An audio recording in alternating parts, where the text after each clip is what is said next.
C'est la 8e édition de l'Atrium culturel initiée par le groupe Up et nous sommes toujours ici dans cette belle salle du Palais d'Iéna au cœur de Paris.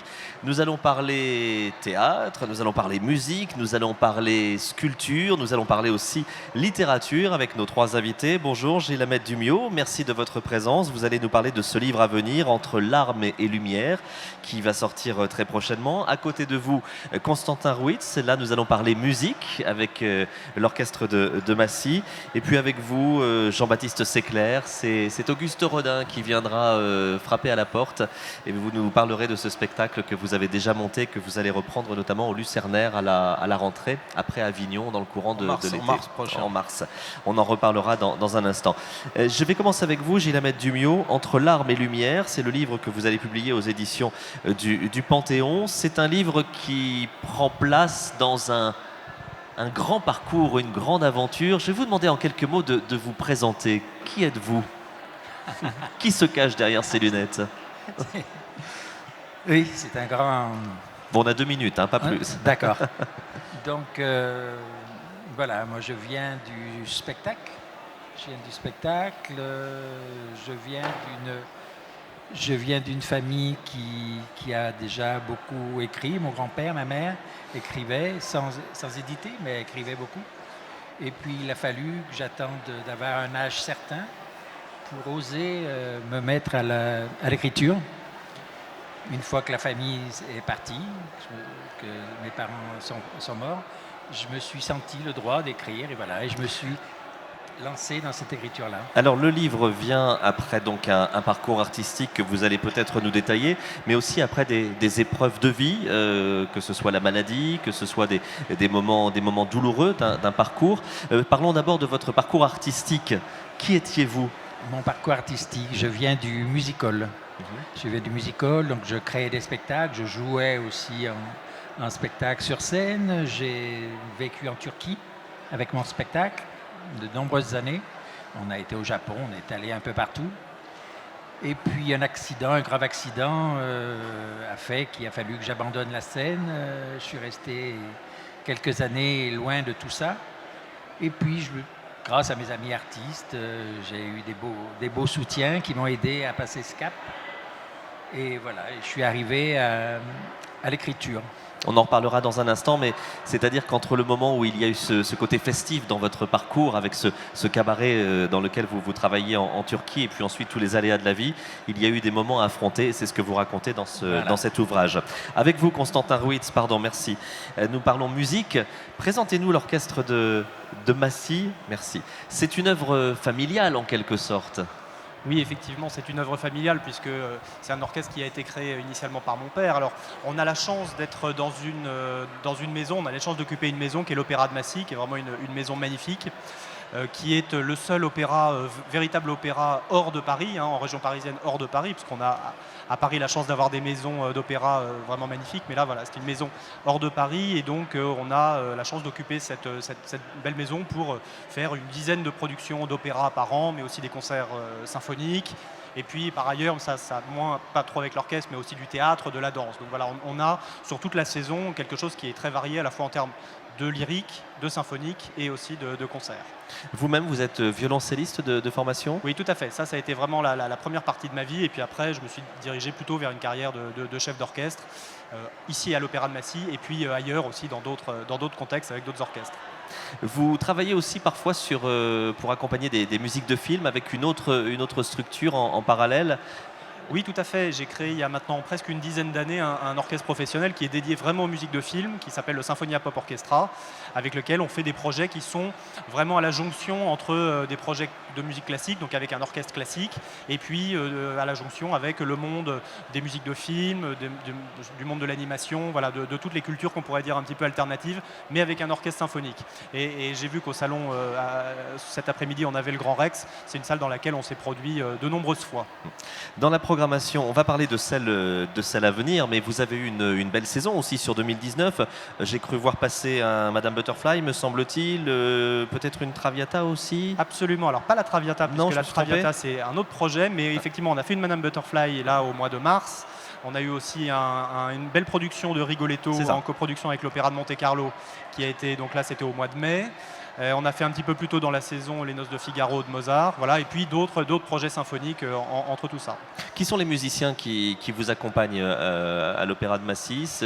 Ce sont des musiciens à demeure ou ce sont des gens qui Alors tournent? c'est un orchestre constitué qui tourne maintenant depuis 30 ans, puisqu'on va fêter là à la rentrée prochaine, au mois d'octobre prochain, le 30e anniversaire de l'orchestre, donc avec un grand concert et puis une saison qui va être une saison un petit peu particulière autour des 30 ans de l'orchestre, une saison de fête. Je reviens vers vous pour parler de la prochaine saison dans un instant. Jean-Baptiste Séclair, avec vous, on va parler théâtre. Et puis on va aussi parler des beaux-arts, on va parler de la sculpture, parce que chez vous, l'un ne va pas sans l'autre. Un petit peu la même question que j'ai posée à Gilles. Qui êtes-vous? Quel a été votre chemin pour arriver jusqu'à nous aujourd'hui? D'abord dessinateur, et puis ensuite sculpteur, et enfin comédien. Et j'ai décidé d'allier les trois dans un seul en scène, dans un spectacle, où je peux m'exprimer avec ces différents moyens d'expression, qui étaient aussi ceux d'Auguste Rodin. Le dessin, l'étude, l'approche du corps, ensuite la réalisation en 3 dimensions, et puis la réflexion, toutes ces réflexions. Ce ne sont que ces mots dans la pièce. Justement, vous le précisez bien, le dessin et la sculpture, mais avec l'envie de vous approcher au plus près du corps humain. Oui, mais j'ai cette passion moi-même, en fait. Depuis toujours, je suis amoureux des visages. Je faisais des portraits déjà tout jeune, et les visages, les expressions, l'unicité de chaque visage m'a toujours interpellé, m'a toujours beaucoup plu, et j'ai beaucoup de plaisir à dessiner les gens, et j'aime le visage, j'aime le nu, et donc je me reconnais forcément en des artistes comme Auguste Rodin. Alors, de passer du dessin et la sculpture à la scène, il y avait quand même un sacré fossé. Exact. Qu'est-ce qui vous a donné envie? Comment vous êtes-vous senti autorisé à franchir ce fossé? En fait, ce qui s'est passé, c'est qu'à un moment, j'avais moins de plaisir à travailler tout seul dans mon atelier. Et j'ai eu envie de sortir, d'aller à la rencontre des gens. Donc il y a eu différentes choses. Je suis allé sculpter en public. Je suis allé sculpter devant Notre-Dame. Je suis allé sculpter devant Beaubourg. J'ai commencé à rencontrer un petit peu les gens parce que j'étais un petit peu solitaire, un petit peu dans ma bulle d'artiste, de sculpteur. Et la comédie, c'était pour moi vaincre des peurs. Aller rencontrer des gens et faire un métier qui me permettait d'être en communication constante. Et c'est quelque chose dont j'avais besoin. J'avais besoin de sortir de moi-même, et donc je suis allé prendre des cours de théâtre pendant 3 ans à l'école Périmonie. J'ai rencontré plein de gens formidables avec qui je suis encore en contact aujourd'hui, avec qui on fait des courts-métrages. Voilà, ça a été une expérience fabuleuse. Et là, mon désir était de créer un spectacle, vraiment une création, quelque chose qui vienne de mon cœur, où je puisse m'exprimer pendant 1 heure sur scène. Vous aviez besoin de laisser de côté la solitude Oui, de l'artiste créateur, du dessinateur ou du sculpteur? Oui, je pense qu'en fait, on a besoin de solitude quand on est artiste, mais pas tout le temps. Il faut pouvoir s'enrichir, il faut écouter les gens, il faut les rencontrer, il faut les regarder, il faut se nourrir. Et je crois qu'à un moment, je me suis senti un petit peu vide. Et j'avais besoin d'aller vers l'autre. Ouais. On va reparler du spectacle dans un instant. Avec plaisir. Je reviens vers vous, Gilles Amette Dumio. On l'a dit, il y a eu la partie artistique de votre parcours avec ce cabaret en Turquie, et puis après les aléas de la vie qui vous obligent à arrêter. Pourquoi l'envie d'écrire? Quels sont vos maîtres en littérature? Quels sont les auteurs qui vous ont marqué et qui peut-être inconsciemment vous ont tenu la main pour l'écriture de ce livre? Alors, moi j'ai été élevé par une maman qui adorait la littérature russe. Donc j'ai été élevé avec ces auteurs-là. J'ai adoré la danse classique très enfant, très petit. Et voilà, donc là je me suis autorisé à écrire ce livre sur la danse classique parce que j'y alliais tous mes désirs, toutes mes folies, voilà. Donc ce livre est quelque chose, est une véritable histoire que j'ai créée, qui sort de ma tête. Ça vient pas d'une histoire. C'est toute la force de votre livre. Voilà. C'est un roman. C'est un roman. Mais en filigrane, il y a aussi un peu de votre histoire derrière tout ça. Ce que disent les amis qui lisent mon livre, ils me disent mais c'est ton histoire que tu as écrit. En fin de compte, non, mais bon, il y a effectivement des brides de ce qui est normal. Nous sommes à Yalta, nous sommes en 1835 avec un danseur étoile, Grishka, qui a eu son heure de gloire, qui est devenu très aigri. Très aigri, très despotique, parce qu'il a eu un accident de cheval et il ne pourra plus danser. Donc il n'a plus qu'un seul but dans la vie, c'est de laisser un testament artistique. Et il veut créer un ballet qui s'appelle le ballet Signature. Et toute l'histoire est d'aller vers ce ballet. Donc on commence dans dans le noir, dans le sombre, ce théâtre est pauvre et tout, et il faut arriver à ce que ce ballet soit éclatant et Pour parler justement des ballets, de on va appeler les ballets russes, même si ce ne sont pas les ballets russes tels qu'on les connaît aujourd'hui, mais pour oui. parler de cette troupe que dirige Grishka, quelles sont les sources que vous avez utilisées, quels sont les documents que vous êtes allés puiser pour vous approcher au plus près de la réalité?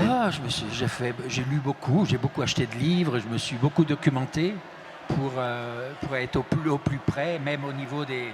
Puisque j'ai aussi dessiné les costumes, pour être les couleurs des costumes, ça m'a pris du temps, ça, plus que l'écriture, la recherche. En quoi êtes-vous présent dans ce livre? On l'a dit, votre histoire est en filigrane, mais dans chacun des personnages, il y a un peu de vous? Déjà, oui, déjà le personnage, je le crée avec une canne, et je marche en général avec une canne. Et puis cet amour inconditionnel de la danse, je me retrouve dans cette force. Dans cette force-là. Ce livre est pour vous une façon de tourner la page des années noires? Oui, effectivement, complètement. Et j'ai même, comment dirais-je, dans le projet du livre, de la pièce qui suivra, on est maintenant sur le projet de créer un film pour finir la trilogie de ce roman. Lorsque vous avez été à l'écriture de ce livre, l'artiste de cabaret que vous avez été, est-il souvent venu vous susurrer à l'oreille? Oui, certainement. L'artiste de cabaret reste un artiste avant tout. Hein. Et effectivement, il y a des petites choses que j'ai pu écrire, qui me sont venues à l'idée. Si je n'avais pas été artiste... avant, n'existerait pas, effectivement. Un peu comme l'artiste de cabaret qui se travestit, qui se maquille. Le livre, c'est aussi une façon de dire des choses derrière des personnages. C'est aussi un costume? Absolument, c'est un costume. Oui, bien sûr. Bien sûr que c'est un costume. Constantin Ruiz, la musique aussi, c'est une sorte de costume parfois, parce que les compositeurs ont cherché à témoigner, à dire des choses à travers les notes, à travers les mélodies. Lorsque vous attaquez avec l'orchestre la découverte d'une nouvelle œuvre que vous allez mettre à la programmation, dans quel état d'esprit êtes-vous? Est-ce que vous êtes comme un gamin face à un cadeau de Noël? Il y a un peu de ça? Alors effectivement, on met avec la musique, avec les notes de musique, on met notre cœur quelque part, et c'est ce qu'on fait et qu'on ne pourrait pas faire avec les mots. Donc c'est vrai que par la musique, on arrive à véhiculer peut-être avec notre pudeur des choses qu'on ne véhiculerait pas forcément par le langage. Donc ça, c'est vrai que c'est un moyen d'expression où on montre un nouveau ou un autre visage de nous-mêmes. Et ça, je crois que c'est vrai à la fois pour quand on écrit, quand on joue, quand on joue de la musique. C'est vrai que ce sont des moyens d'expression où on va vraiment au-delà des mots, et je crois que ça, c'est vraiment formidable. Alors effectivement, quand on arrive avec une œuvre comme ça à aborder avec des musiciens, le rôle d'un chef, c'est vraiment d'aller chercher ce que chacun des musiciens a proposé avec son sentiment, avec sa vision des choses, et essayer de fédérer tout ça pour arriver à un but commun. Donc ça, c'est vraiment notre métier en tant que chef d'orchestre, c'est fédérer les énergies, fédérer les idées, et puis donner une direction commune à tout cela.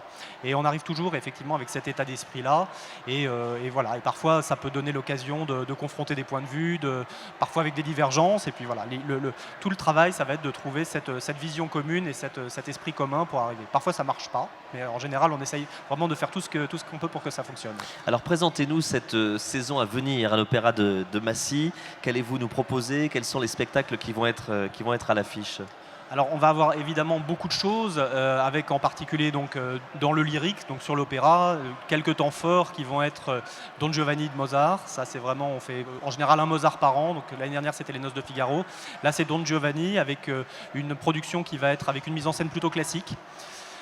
Nous allons avoir quelques opéras baroques aussi qui vont se faire avec des compagnies invitées. On va avoir aussi un bel événement avec Carmen, Carmen de Bizet, sur lequel on va faire 2 représentations au mois de mai. Et puis on va avoir aussi une vie parisienne au mois de janvier sur une mise en scène de Jérôme Savary, donc avec toute l'exubérance qu'on lui connaît, reprise par Frédéric Lombard. Donc vous voyez, on essaye d'aller dans des styles et dans des thématiques assez différentes. Et puis on va avoir aussi toute une série de concerts symphoniques avec un gros concert d'ouverture pour les 30 ans au mois d'octobre dédié à la musique française, et puis ensuite un concert autour des sérénades, un concert de chœur dédié à Beethoven avec la messe en ut de Beethoven et la 7e symphonie. un concert autour de Dvorak avec la Symphonie du Nouveau Monde et le concerto pour violon, voilà, avec chaque fois des grands solistes invités, des grands solistes français et étrangers, que ce soit pour le lyrique et pour le symphonique. Et puis, c'est vrai qu'on a la chance d'avoir une maison magnifique à l'Opéra de Massy avec une grande fosse d'orchestre, avec une salle de 800 places qui est vraiment très confortable et qui est voilà, pour accueillir un public qui est absolument magnifique. Et puis on a aussi l'occasion avec l'orchestre de rayonner dans tout le département de l'Essonne, autour de Massy, avec des théâtres partenaires, avec les théâtres du Valdière par exemple, le théâtre de Longjumeau, le théâtre du Blanc-Ménil qui nous accueille et dans lequel on s'intègre dans leur programmation, voilà, pour aussi proposer une programmation classique et redonner ces concerts, donner d'autres programmes symphoniques dans tous ces théâtres pour aller un petit peu rayonner, comme on dit en région, sur des théâtres un petit peu moins grands, mais qui eux aussi méritent d'avoir une programmation symphonique, une programmation de qualité. Justement, face à des grandes salles, face à des grands opéras qui parfois peuvent faire un peu peur pour un public qui n'est pas forcément spécialiste, est-ce que votre démarche est un peu de démocratiser, de faciliter l'accès à la grande musique avec un opéra qui a les portes peut-être plus grandes ouvertes que d'autres ? Alors effectivement, c'est le grand enjeu de l'Opéra de Massy et de ce projet de l'Opéra de Massy, puisque comme je vous le disais, c'est le seul opéra de région parisienne qui ne soit pas à Paris. Et donc, dans un contexte différent, qui n'est pas le contexte vraiment parisien, on a une nécessité et une volonté d'ouvrir au maximum les portes, de faire des concerts pédagogiques en grand nombre, de faire des concerts commentés aussi, ou sur lesquels on va, sur chacune des œuvres symphoniques, donner un petit commentaire pour aussi ouvrir un petit peu les oreilles des gens qui n'ont pas forcément l'habitude de venir au concert. Et ça, c'est vraiment une démarche qui est très très très importante et nécessaire, puisque voilà, tout le monde n'a pas été habitué à venir à des concerts de musique classique, tout le monde n'est pas habitué à pousser les portes de l'opéra. Donc nous, on essaye de faire tout ce qu'on peut pour démocratiser, faire venir les gens, leur donner du plaisir, leur donner envie de revenir, leur donner des clés de compréhension de la musique et voilà, essayer de leur donner du plaisir, de leur donner du bonheur et de les faire aimer, de les inciter à revenir, d'acheter un disque, d'écouter la radio, voilà, de s'intéresser à ce que vous avez appelé la grande musique, mais il n'y a pas de grande musique, il n'y a que de la musique et de la musique qui nous touche au cœur. Jean-Baptiste Secler, avec vous nous parlons d'Auguste Rodin. Comment l'avez-vous perçu, ce personnage? Comment l'avez-vous découvert? Avez-vous découvert ses œuvres assez jeunes? Avez-vous vu le film avec Depardieu? Quelle image aviez-vous d'Auguste Rodin? Et à force de le côtoyer pour le mettre sur scène, l'avez-vous découvert différemment? Oui, complètement, parce que je connaissais ses œuvres, mais je ne connaissais pas ses mots. Donc en fait, c'est ma compagne qui m'a dit, j'avais envie de monter un seul en scène, et en fait, elle m'a dit, pourquoi pas Rodin? Et je lui ai dit, mais oui, Rodin, moi j'adore son travail, mais qu'est-ce que pensait cet homme en fait? Finalement, je ne le savais pas. Beaucoup de gens connaissent ses œuvres, mais si on leur demande de nous citer une pensée de cet homme, on ne connaît pas forcément. En tout cas, moi je ne les connaissais pas. Du coup, je me suis mis à lire, je me suis mis à chercher des ouvrages, même des gens qui l'ont côtoyé, qui sont allés dans son atelier, qui ont parlé de lui, qui ont donné des détails qui m'ont énormément servi pour ma mise en scène, pour mon décor par exemple, et puis des habitudes qu'il avait, tout ça. Et puis surtout, donc, ses pensées sur l'utilité de l'artiste, sur la nature, sa manière de voir les êtres, de s'émerveiller chaque jour, à chaque instant. J'ai découvert des mots merveilleux que j'ai vraiment eu envie de défendre. Donc voilà, d'abord les œuvres, ensuite l'homme, sa pensée, ce qui lui a fait créer ce qu'on lui connaît. Comment se déroule le spectacle? Quel est le choix de mise en scène? Comment avez-vous travaillé sur les lumières, sur la sonorité? Alors en fait, j'aime bien jouer dans des petites salles en fait, parce que ça permet vraiment une immersion, ça permet vraiment d'être dans l'atelier comme ça devait se faire à l'époque, quand quelques personnes venaient le regarder travailler. Et voilà, moi j'aime bien cette proximité. Donc quand je parlais de rencontrer les gens, ce qui est chouette, c'est aussi le public ensuite. Ça, c'était pas forcément prévu. Aller prendre des cours de théâtre, c'est rencontrer des comédiens, des comédiennes, des professeurs, des acteurs, des actrices. Mais après, si on monte un projet, il y a aussi le public. Alors là, c'est une rencontre magnifique. Donc en fait, c'est ça qui me plaît, c'est la proximité avec le public. C'est un atelier, il y a un grand penseur, il y a son Hugo. J'ai fait un visage monumental de Victor Hugo sur lequel il travaille. Hugo n'a pas voulu poser pour lui, donc je vis cette scène en direct où il est dans la véranda. Il ne peut pas aller dans le salon avec son outillage salissant. Donc il va de la véranda au salon, il essaie de se souvenir de ce qu'il vient de voir, il travaille sur sa sculpture, puis il repart, etc. Donc il explique toute cette difficulté dans laquelle il était. Il explique aussi, alors on a le Balzac, toute l'explication sur son Balzac, qui a été quand même un incroyable...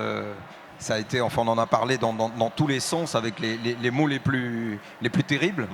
Et Camille Claudel, sa rencontre avec Camille, j'ai fait aussi un visage de Camille. sur lequel il travaille et où il exprime plein de choses tendres. Donc voilà, c'est une heure avec lui en immersion dans sa tête, dans son cœur, avec ses idées, ses visions du monde qu'il essaye de transmettre. Et il y avait des choses tellement belles, intemporelles, que je me suis dit, mais oui, en 2017, c'était le centenaire de sa disparition. En 2017, rien n'a bougé finalement dans ces idées-là. Elles sont complètement actuelles, elles sont humaines, profondes. On peut en parler aujourd'hui, vraiment, quoi. Avez-vous eu un peu d'appréhension à endosser le costume d'Auguste Rodin, ou au contraire, avez-vous l'impression qu'il vous a aidé à enfiler Non, j'ai l'impression qu'il m'a aidé. Oui. Moi, j'aime bien les énergies, j'aime bien sentir les énergies, et j'ai l'impression qu'il m'a aidé. Profondément, vraiment. Parce que aller sur ces traces, aller là où était son atelier, au 182 rue de l'Université, aller à sa maison de Meudon, aller jouer à Lillette, parce qu'on m'a invité à jouer à Lillette, où il s'est retrouvé pendant 8 mois avec Camille Claudel, aller sur ces traces comme ça, déjà, c'est se nourrir de quelque chose. Lire sur lui, essayer d'incorporer, de faire un travail vraiment profond sur cet être. J'avais l'impression qu'il était avec moi. C'est mon impression. Lorsque vous vous êtes présenté tout à l'heure, vous avez donc rappelé que vous êtes dessinateur, sculpteur et maintenant comédien. Oui. Votre approche de la sculpture est-elle différente maintenant que vous vous êtes approprié les mots de Rodin? Oui, effectivement, j'apprends à finir une œuvre et sans essayer de peaufiner, d'aller forcément jusqu'au bout.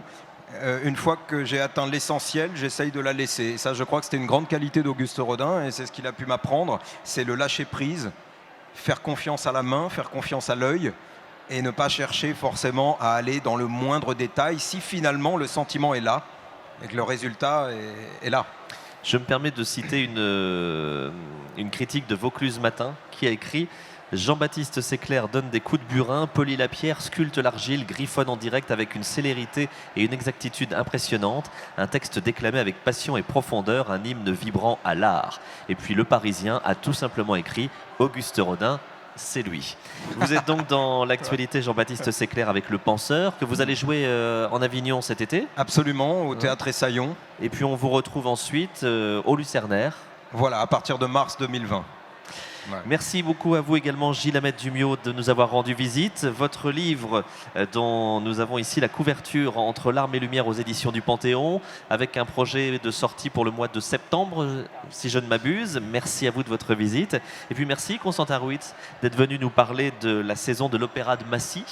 On vous souhaite plein de belles choses. Si on veut en savoir plus, il y a peut-être un site internet pour voir la programmation complète. Le site internet de l'Opéra de Massy, absolument. Le site internet de l'Orchestre de l'Opéra de Massy. Et puis un stand ici aussi de l'Opéra de Massy pour si on veut réserver des places ou si on veut se renseigner sur plein de choses. Bien, merci beaucoup à tous les droits de Merci votre à vous. présence. Merci. Et merci à vous aussi qui êtes ici au Palais d'Iéna pour l'Atrium culturel.